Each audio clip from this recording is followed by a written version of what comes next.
Hi there. I'm doing this in English, just to reach out to the wider audience, hopefully to people across the world, because this concerns the entire human race, us as the human species. We all know that humanity at this phase is going through a very turbulent phase. Coronavirus, COVID-19, has encompassed all of us and turn our situation into a global crisis as well as personal crisis. And separately but desperately, we're grappling with this common demon, and it is, something unprecedented, at least in the living memories of almost all of us. And coronavirus, COVID-19, as you know, has brought even the most powerful and so-called highly developed countries on their knees. And shamefully, they're exposed to their vulnerability. And these powerful countries, who have spent trillions of dollars to arm themselves to the teeth in order to defend themselves or overpower their fellow human beings, and, calling them adversaries and enemies, must recognize that it is not the nuclear ammunition, but pandemics like this are the real threat to the entire human species.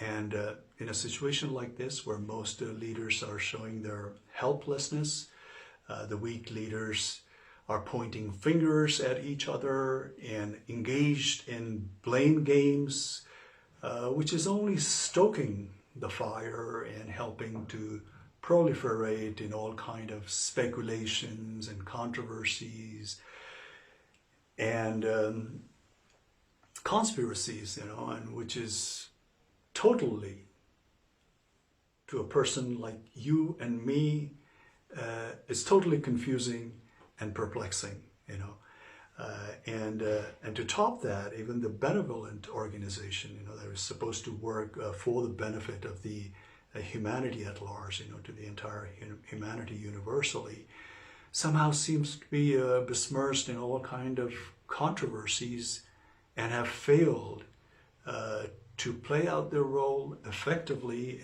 in a crisis like this, in a challenging time like this. So I think, this should be a wake-up call to the entire world, because we should realize that us as a human now form a single global community. And what happens in one corner of the world is going to have a domino effect in every corners of the world eventually. So there has to be, I think, a solidarity, more so now than ever before, especially in the field of health and environment. So that is something that we need to prioritize, because we have seen that how the world reacts when things are confronted in the 11th hour, when they're unprepared, because even about the present pandemics, there were several even politicians, several influencers, prominent people, and even experts had warned about this pandemic, not so far distant in the past, but somehow, the powerful leaders of powerful countries, they just went unheeded. And now we have a beast in our front yard. And the only thing that we can do is bolt the door safely and keep ourselves securely indoors. And this is the situation that we have been caught up with, merely because the powerful countries just did not pay too much of attention to the experts, or to the other prominent people who were sort of like warning about this situation. So tomorrow, God forbid, if there is some sort of catastrophic calamity in relation to environment, looks like the world again will unabashedly be exposed to its vulnerability, you know, and that would be a sad case, because as we have seen, you know, this lockdown, locking the entire, almost the entire human race indoors, has not only given space for the universe to breathe, but also has helped it to bloom in the absence of the humanity. Therefore, we should realize that we are more of a burden than a boon to this world. We have absolutely no contribution in making this world environmentally a better place at all.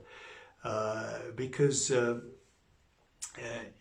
you know, for example, try to lock in all the trees of the world, and I think the world will fall apart.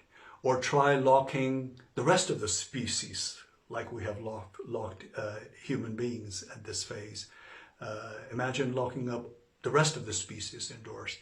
I think the world and the universe will suffer immensely, because all these, the other species and other plants and trees, have a contribution to make this universe a livable and bountiful place, whereas us, we have proven only to be a hindrance more than anything else. You know, and we are basically destroying the very basis we need to sustain our life.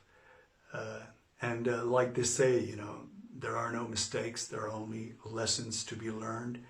I think, so let, you know, this be a lesson not to repeat the mistake that has been done this time. Let us give health and environment the topmost priority, the topmost attention universally, because health also means not just protecting us from virus, but it also means giving quality source of food, water, and air to the entire human race, and also by taking a good care of the environment. And this is the only way we can sustain in this planet, I think. So let's take this as a wake-up call and be sensible and look after ourselves and take care of each other before pointing finger at each other or putting each other down, or, you know, involving ourselves in this one-upmanship game, whether it be in a global context or personal context. So my bottom line is, let's learn a lesson. The world leaders, the world organization, just bear in mind that we're all in this, we're all in it together, you know, for the good or for the bad. So let's just not concentrate in one part of the world or another part of the world. Let's try to focus and pay attention to the entire world, the entire human race, and especially when it comes to health and environment. Once the health and the environment is taken care of, in no time the prosperity will follow. So I guess this is all I have to say. Good night for now, and hopefully I'll come back again with different issues. So thank you.